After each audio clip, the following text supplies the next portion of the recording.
नवरात्रों में हम देवी आदि शक्ति की पूजा करते हैं। आदि शक्ति समझते हो?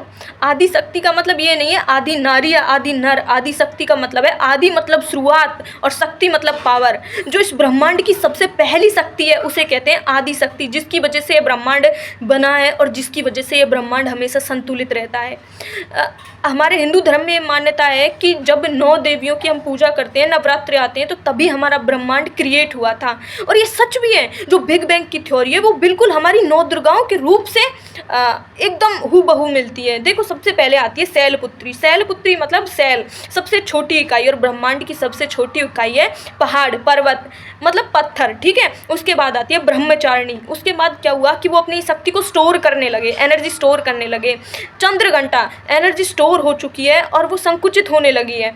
जैसे जैसे वो संकुचित हुई है तो उसके बाद आती है कुसमांडा। कुस मतलब छोटा, और कुस कु मतलब छोटा, और ऊष्मांडा मतलब ऊर्जा अंड के रूप में निकली है। मतलब कि जब वो संकुचित हो जाती है तो अचानक से उसमें विस्फोट होता है एक बहुत बड़ा, और जिससे ब्रह्मांड में ऊर्जा का सृजन होता है। उसके बाद आती है सकंद माता।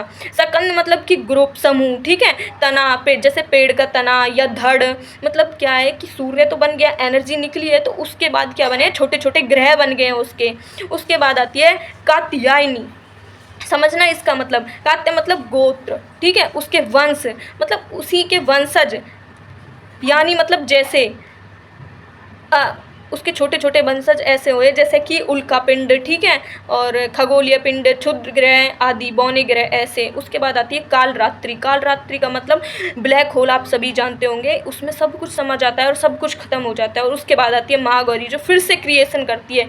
मतलब हमारे शास्त्रों में ये चीज़ पहले से ही है। मतलब इतनी बड़ी थ्योरी जिसको आज नोबेल पुरस्कार मिलना चाहिए, भाई कुछ भी, मैं क्या कहूँ इसके लिए ना, सब चीज़ छोटी है, वो हमारे ग्रंथों में पहले से लिखित है। इनफैक्ट हम सेलिब्रेट करते हैं, ये साल में 2 बार सेलिब्रेट करते हैं, और फिर भी हमारे अंदर इतनी समझ नहीं आई कि क्या है।